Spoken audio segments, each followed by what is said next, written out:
En haut à droite, il y aura à la fin de la vidéo une vidéo avec un peu plus d'explications, sinon le lien de cette vidéo qui est déjà dans le descriptif.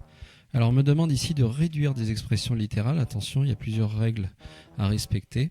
Déjà, lorsque l'on multiplie, il n'y a aucun problème, on peut toujours le faire. Donc là, on va faire 6 fois 3 qui fait 18.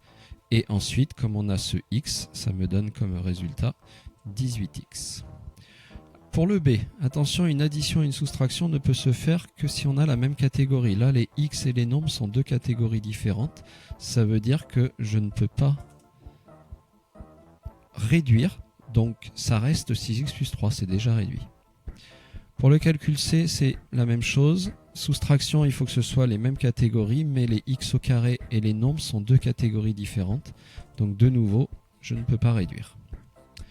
Le calcul D, là encore une addition, il faut avoir les mêmes catégories, mais les x au carré et les x sont deux catégories différentes. Je ne peux de nouveau pas réduire.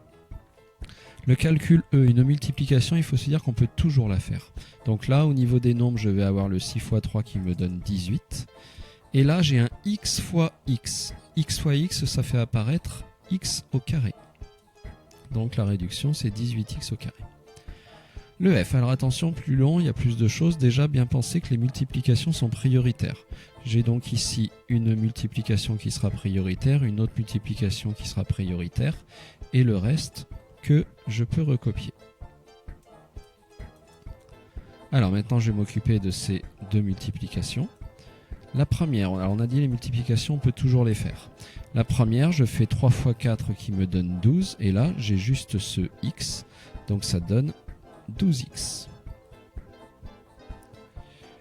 Ensuite, je recopie le plus 7. La deuxième multiplication, je vois la partie 2 fois 4 qui me donne 8, mais je vois une partie x fois x. Ça va donc me faire apparaître un x au carré.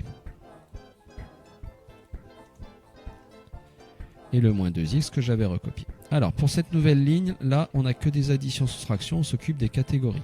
Au niveau des x au carré, il y a ce 8x au carré. Au niveau des x, j'ai 12 sous-entendu plus 12. Plus 12 moins 2, ça me donne plus 10. Et comme c'est des x que j'ai calculés ensemble, ça me donne des x. Et enfin, au niveau des nombres, j'ai juste le plus 7. Et voilà le résultat complètement réduit. En haut à droite, une vidéo avec des explications un peu plus détaillées.